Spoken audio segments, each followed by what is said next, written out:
السلام علیکم ورحمۃ اللہ وبرکاتہ۔ الحمد للہ وکفى وسلام علی عباده الذین اصطفى، اما بعد فاعوذ باللہ من الشیطان الرجیم، بسم اللہ الرحمن الرحیم۔ یا ایہا الذین آمنوا لا تأکلوا اموالکم بینکم بالباطل، وقال النبی صلی اللہ علیہ وسلم اتقوا الظلم فإن الظلم ظلمات یوم القیامہ۔ صدر عظیم وقار، حکم صاحبان، دور دراز سے آئے ہوئے مہمانان اعظام، مشفق و مربی اساتذہ کرام، اور میرے سامنے بیٹھے ہوئے میرے عزیز ساتھیوں، آج کے سالانہ انعامی مسابقتی پروگرام میں میرا موضوع سخن ہے جہیز ایک لعنت ہے۔ محترم سامعین،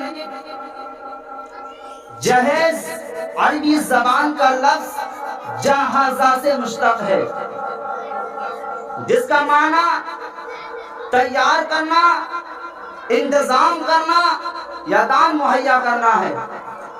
عرفاً جہیز اس سامان کو کہتے ہیں جو دلہن کی طرف سے دلہا کے یہاں پہنچایا جائے۔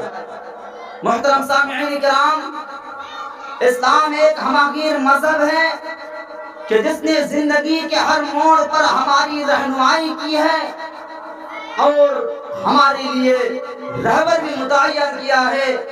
فرمان الہی ہے لقد کان لکم فی رسول اللہ اسوۃ حسنہ، کہ تمہارے لیے بہترین آئیڈیل و نمونہ رسول اللہ صلی اللہ علیہ وسلم ہے۔ آپ اپنی زندگی میں ایک دو نہیں بلکہ 11 شادیاں کی، لیکن کہیں بھی جہیز کا نام و نشان نہیں ملتا۔ مگر افسوس آج ہم غیروں کی تہذیب و ثقافت، عادات و اطوار کو اپنا کر نکاح میں جہیز جیسے لعنت کا مطالبہ کرتے ہیں، جبکہ فرمان نبوی ہے من تشبہ بقوم فہو منہم، جس نے کسی قوم کی مشابہت اختیار کی وہ انہی میں سے ہے۔ آج شادی بیاہ میں بے انتہا فضول خرچی سے کام لیا جاتا ہے، جبکہ قرآن نے ان المبذرین کانوا اخوان الشیاطین کہہ کر فضول خرچی و اسراف کرنے والوں کو شیطان کا بھائی قرار دیا۔ محترم سامعین، قرآن نے ایک دوسرے کے مال کو ناحق کھانے کو حرام قرار دیتے ہوئے فرمایا وَلَا تَأْكُلُوا أَمْوَالَكُمْ بَيْنَكُمْ بِالْبَاطِلِ، جبکہ آج ہم باطل طریقے کو اپنا کر نکاح میں لڑکی کے والدین سے موٹر سائیکل، کار، ٹی وی، صوفہ اور نقد روپیوں کا مطالبہ کرتے ہیں۔ آج ہم جہیز کی فرمائش کر کے دوسروں پر ظلم کرتے ہیں، جبکہ شریعت نے دوسروں پر ظلم سے بچنے کی تلقین کی ہے۔ فرمان رسول ہے اتقوا الظلم فإن الظلم ظلمات یوم القیامہ۔ محترم سامعین،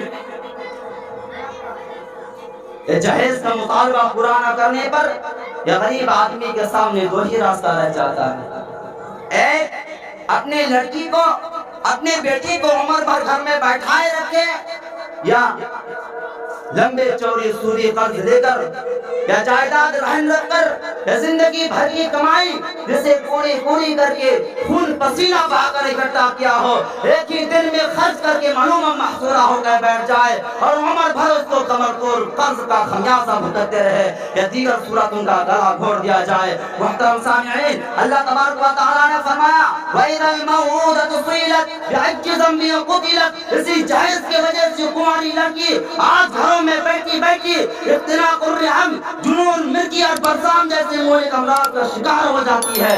محترم سامعین، شریعت نے نکاح کو آسان بنایا ہے، لیکن اس جہیز جیسے لعنت نے زنا جیسا سنگین گناہ کو عام کر دیا ہے۔ اس جہیز جیسے لعنت نے انسان کو بھیک مانگنے پر مجبور کر دیا ہے، جبکہ شریعت نے ان المسألۃ لا تحل لغنی کہہ کر سالم الاعضاء کے لیے بھیک مانگنے کو حرام کر دیا۔ یہیں سے میں اپنے باتوں کو ختم کرتا ہوں۔ آخر میں اللہ تبارک و تعالیٰ سے دعا ہے کہ الہ العالمین ہم تمام مسلمان بھائیوں کو اس جہیز جیسے لعنت سے بچنے کی توفیق عطا فرما، آمین۔ وآخر دعوانا الحمدللہ رب العالمین۔